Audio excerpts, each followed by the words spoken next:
Today, Bugatti stands as the pinnacle of automotive excellence, with their latest Mistral Roadster commanding an astronomical $5 million price tag, and yet every single unit was sold before production even began. But this tale of ultimate luxury began over a century ago, with one man's artistic vision turned mechanical genius. Like many great stories, it's marked by both success and tragedy. From the heights of racing glory with over 1,000 victories, to the depths of wartime devastation and personal loss, to an unprecedented resurrection that saw Bugatti achieve the impossible, becoming the first car manufacturer to break the 300 miles per hour barrier. This is the story of how an Italian artist's son created automotive royalty, lost everything in the flames of 2 world wars, and how decades later, his legacy would be transformed into the most exclusive automotive brand on Earth.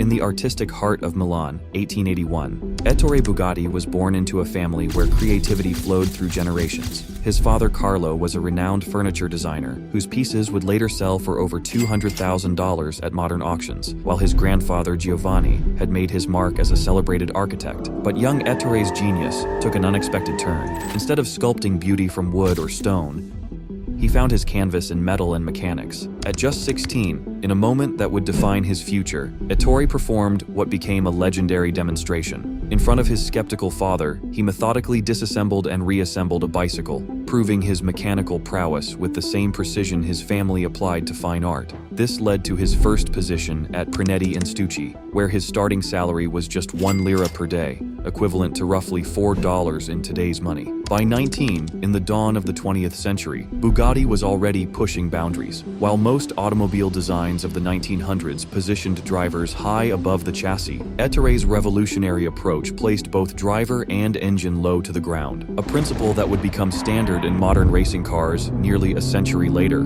His first creation, working from his family's basement in 1900, showcased this innovative thinking. The culmination came in 1909, when at age 28, Ettore founded Automobiles Ettore Bugatti in Molsheim, Alsace, with a modest investment of 36,000 francs, approximately $150,000 in today's terms. This was the year he would not only launch his company, but also welcome his son Jean, who would later prove crucial to the Bugatti legacy.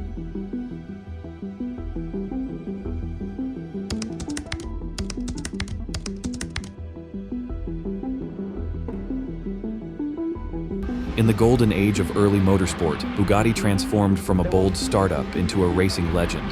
The breakthrough came with the Type 13 in 1910, weighing just 660 pounds, nearly half the weight of its competitors. With its revolutionary 16-valve engine producing 30 horsepower, it dominated races across Europe, securing over 400 victories by 1925. But it was the legendary Type 35, unveiled in 1924, that would cement Bugatti's place in racing history. Painted in what would become the iconic French racing blue, the Type 35 wasn't just fast, it was revolutionary. Its 2.0-liter 8-cylinder engine and groundbreaking hollow front axle design helped secure an astounding 1,851 race victories in just 7 years, a record that stands unbroken nearly a century later. Yet, Ettore's ambitions stretched beyond the racetrack. In 1927, he unveiled what he hoped would be his masterpiece, the Type 41 Royale. At 21 feet long and weighing 7,000 pounds, the Royale's 12.7-liter engine was originally designed for aircraft. With a price tag of 500,000 francs, approximately $4.7 million today, it was marketed exclusively to royalty. But timing proved cruel. Just as the Royale launched, the 1929 Wall Street crash sent the global economy into freefall. Of the planned 25 units, only 6 were ever built. 3 of these now rank among the most valuable cars in existence, with estimated values exceeding $40 million each. The Royale's commercial failure, however, foreshadowed darker days ahead for Bugatti.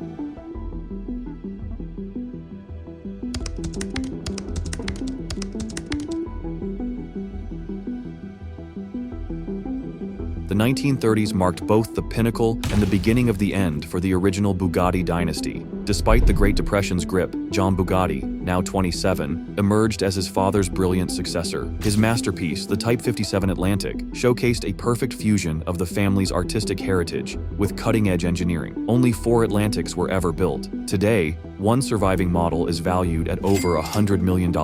making it the most expensive car in the world. In a desperate move to save the company from bankruptcy during these troubled times, Ettore secured a contract with the French government to produce high-speed rail cars. The Autorail Bugatti set a remarkable speed record in 1937, reaching 122 miles per hour, a record for rail transport that would stand for decades. But soon, this turned to tragedy. Bugatti's racing success continued, with consecutive victories at the 24 Hours of Le Mans in 1937 and 1939. However, on August 11, 1939, during a test drive of a Type 57 tank-bodied racer, 30-year-old Jean swerved to avoid a cyclist who had slipped onto the closed track. The car hit a tree, killing him instantly. Just 3 weeks later, World War II erupted across Europe. The timing was devastating. Not only had Ettore lost his heir and creative successor, but the Molsheim factory, now in a strategic location near the German border, would soon be requisitioned by the Nazi regime for military production. For the second time in Bugatti's history, war would transform the factory from a creator of dreams into a maker of weapons.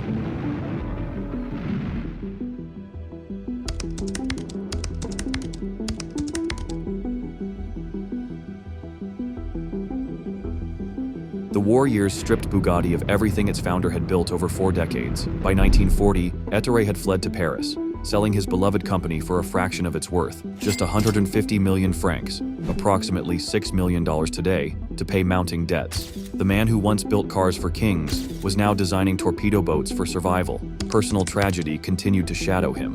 In 1944, Ettore's wife Barbara passed away, leaving him increasingly isolated. Despite being one of the most influential automotive pioneers, he faced accusations of German collaboration due to his Italian origins, despite never having sought French citizenship. The irony was bitter. The same heritage that had given him his artistic foundation now marked him as an outsider. In a final twist of fate, when Ettore finally secured French citizenship in 1947 and regained rights to his factory, his victory was devastatingly brief. Just 10 days later, on August 21, 1947, he died from a stroke at age 66. His empire, built on the perfect marriage of art and engineering, had crumbled. In the 9 years following his death, only 78 cars were produced before the company ceased operations entirely in 1956. The factory gates in Molsheim closed, but they locked within them an extraordinary legacy: 47 years of innovation, approximately 8,000 cars produced, over 2,000 racing victories, and countless automotive innovations that would influence car design for generations.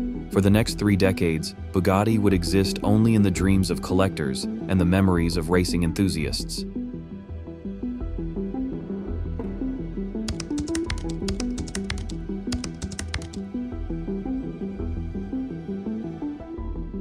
Like a phoenix rising from the ashes, Bugatti's revival came from an unlikely source. In 1987, Italian entrepreneur Romano Artioli acquired the dormant brand for approximately $100 million, determined to restore its glory.